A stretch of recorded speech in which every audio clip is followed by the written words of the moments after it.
ग्लाइबेनक्लामाइड। Glibenclamide is an oral hypoglycaemic agent. अब क्योंकि ये हाइपोग्लाइसेमिक एजेंट है तो हम इसे कह सकते हैं this is an anti diabetic drug. हम इसको यूज़ करेंगे डायबिटीज़ में टू कंट्रोल द इंसुलिन। अब ये करती क्या है कि जो बीटा सेल्स होते हैं वहाँ से इंसुलिन को रिलीज़ करवाती है। जब इंसुलिन के लेवल्स जो होंगे हाई हो जाएंगे तो ब्लड ग्लूकोज लेवल्स जो हैं वो ड्रॉप कर जाएंगे, जिसकी वजह से हम कह सकते हैं कि जो डायबिटिक स्टेट है वो हमने कंट्रोल कर लिया है। अब ये जो ग्लाइबेनक्लामाइड है this is a sulfonyl urea drug. Sulfonyl urea drugs हमारे पास दो टाइप की होती हैं, टाइप 1 की भी टाइप 2 की भी। टाइप 1 वाली ओल्डर जनरेशन है, टाइप 2 वाली न्यूअर जनरेशन है। सो जो ओल्डर जनरेशन है उसमें टॉलब्यूटामाइड वगैरह आ सकते हैं, जो टाइप 2 है उसमें हमारे पास ग्लिम्पिजाइड, ग्लिम्पिराइड, ग्लाइब्यूराइड वगैरह आ सकती हैं।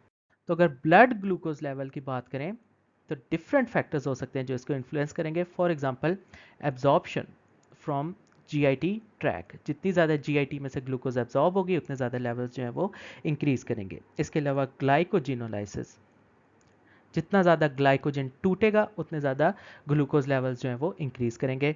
And we have gluconeogenesis. Gluconeogenesis का मतलब है formation of sugar from the non sugar moiety. जितनी ज़्यादा शुगर बनेगी उतने ज़्यादा ग्लूकोज लेवल्स जो है वो इंक्रीज करेंगे। इसके अलावा क्या हो सकता है, ग्लाइकोजन सिंथेसिस। जितना ज़्यादा लिवर जो है ग्लाइकोजन बनाएगा इसका मतलब ग्लूकोज लेवल जो है ब्लड में वो ड्रॉप कर जाएंगे। इसके अलावा यूटिलाइजेशन बाय द टिश्यूज़। जितना ज़्यादा टिश्यूज़ जो है यूटिलाइज करेंगे ब्लड ग्लूकोज लेवल जो है वो ड्रॉप कर जाएगा। और finally we have insulin release from the beta cells of the pancreas. अब हर स्टेप के ऊपर डिफरेंट ड्रग्स लग सकते हैं। फॉर एग्जांपल जो ड्रग्स इंसुलिन को रिलीज करवाएंगे, प्रोमोट करवाएंगे, उन्हें हम कहेंगे दीज आर सिक्रेटोगोगस। उसमें आ जाएगा ग्लाइबेनक्लामाइड, टॉलब्यूटामाइड, ग्लिम्पिराइड, ग्लिपिजाइड, रैपाग्लिनाइड, नेटिग्लिनाइड वगैरह। इनको हम कहेंगे कि दीज आर सिक्रेटोगोगस, ये इंसुलिन की रिलीज करवाएंगी।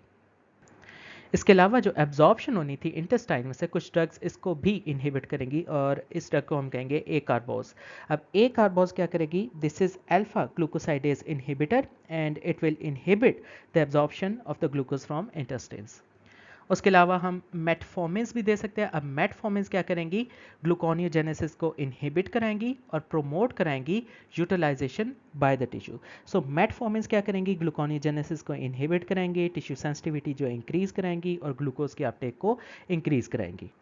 इन्हीं मेटफॉर्मिन्स को हम कहेंगे दीज आर बाइगुआनाइड्स।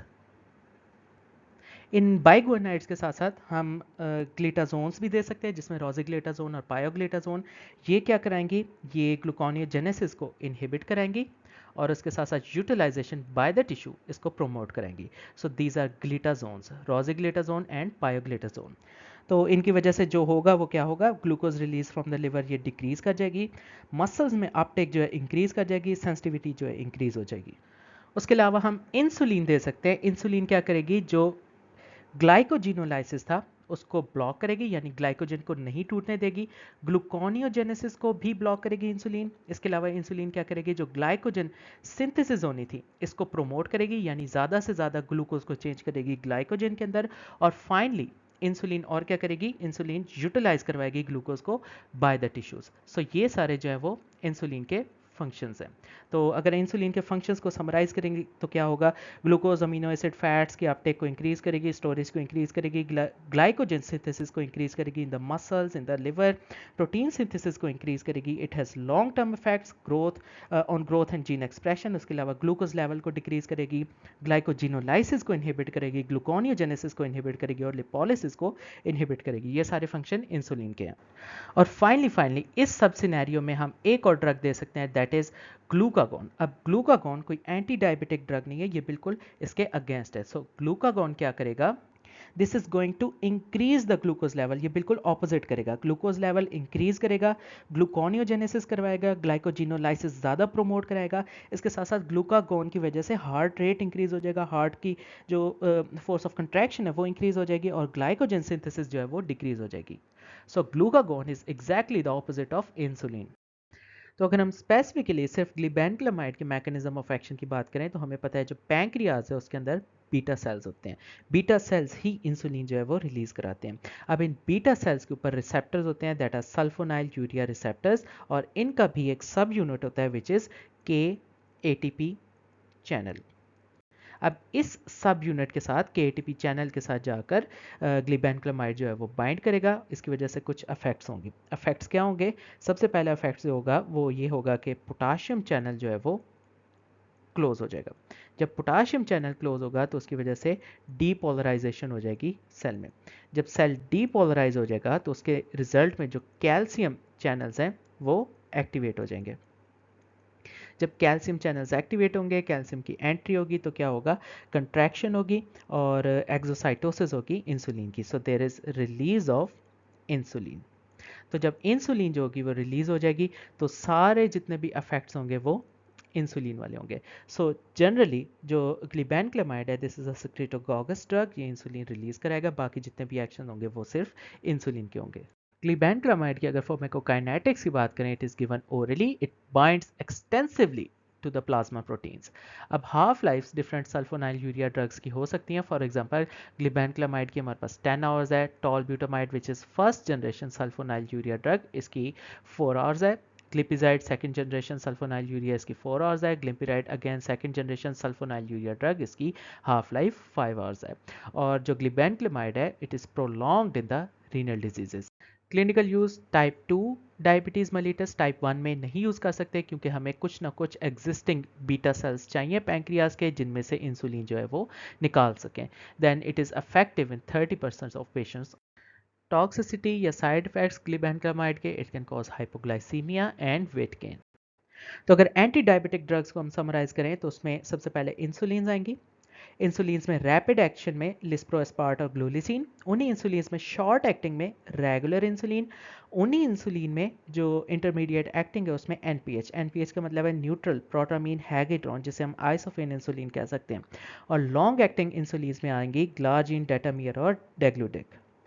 उसके अलावा कुछ और ड्रग्स हैं, उन्हें हम कहते हैं दीज आर सिक्रेटोगोगस, यानी ये इंसुलिन की सिक्रीशन को इंक्रीज कराएंगी। और इन ड्रग्स में आ सकती हैं सल्फोनाइल यूरिया। सल्फोनाइल यूरिया हमारे पास दो हैं, फर्स्ट जनरेशन और सेकंड जनरेशन। फर्स्ट जनरेशन में क्या आ सकती हैं? टॉलब्यूटामाइड, टोलाजेमाइड और क्लोरप्रोपामाइड। और सेकंड जनरेशन सिक्रेटोगोगस सल्फोनाइल यूरिया में आ सकती हैं ग्लाइब्यूराइड, जिसका दूसरा नाम है ग्लाइबेनक्लामाइड, और ग्लिपिजाइड, ग्लिम्पिराइड वगैरह आ सकती हैं। Then we have meglitinides. Meglitinides में रैपाग्लिनाइड और नेटिग्लिनाइड आ सकते हैं। उसके अलावा कुछ और ड्रग्स होती हैं, उन्हें हम कहते हैं बायगुआनाइड्स। बायगुआनाइड्स में मेटफॉर्मिन, और मेटफॉर्मिन हम पॉलीसिस्टिक ओवरी डिजीज में भी दे सकते हैं। उसके अलावा दो ड्रग्स हैं, these are acarbose and miglitol, इन्हें हम कहते हैं अल्फा ग्लूकोसाइडेज इनहिबिटर, और ये क्या करेंगी? जीआईटी से एब्जॉर्प्शन को इनहिबिट कराएंगी। देन वी हैव थायाजोलिडीन डायोन्स, जिसमें रोजिग्लेटाजोन और पायोग्लेटाजोन आ सकती हैं। इसके अलावा अमाइलिन एनालॉग, अमाइलिन एनालॉग्स, सो अमाइलिन एनालॉग्स में आ सकती है प्रेमलेंटाइड। कुछ और एंटी डायबिटिक ड्रग्स में हमारे पास इनक्रेटिन मॉड्यूलेटर्स आ सकते हैं। इनक्रेटिन मॉड्यूलेटर्स दो तरह के हो सकते हैं, GLP-1 एनालॉग्स हो सकते हैं या फिर DPP-4 इनहिबिटर्स हो सकते हैं। DPP-4 का मतलब है डाइपेप्टिडाइल पेप्टिडेज इनहिबिटर। अगर GLP-1 एनालॉग्स को देखेंगे तो उसमें एक्जेनाटाइड, लायराग्लूटाइड, एल्बिग्लूटाइड और ड्यूलाग्लूटाइड आ सकते हैं। और अगर DPP-4 इनहिबिटर्स की बात करें तो साइटाग्लिप्टिन, सेक्साग्लिप्टिन, लाइनाग्लिप्टिन और विल्डाग्लिप्टिन आ सकते हैं। Then we have finally another group of the drugs which are called SGLT2 inhibitors. अब ये ड्रग्स क्या करती हैं? ये ड्रग्स यूरिन में से ग्लूकोज को एब्जॉर्ब नहीं होने देती, जिसकी वजह से ब्लड ग्लूकोज लेवल जो है वो ड्रॉप कर जाते हैं। और इसमें क्या आ सकते हैं? कैनाग्लाइफ्लोजन, डैपाग्लाइफ्लोजन, एपाग्लाइफ्लोजन और एप्राग्लाइफ्लोजन।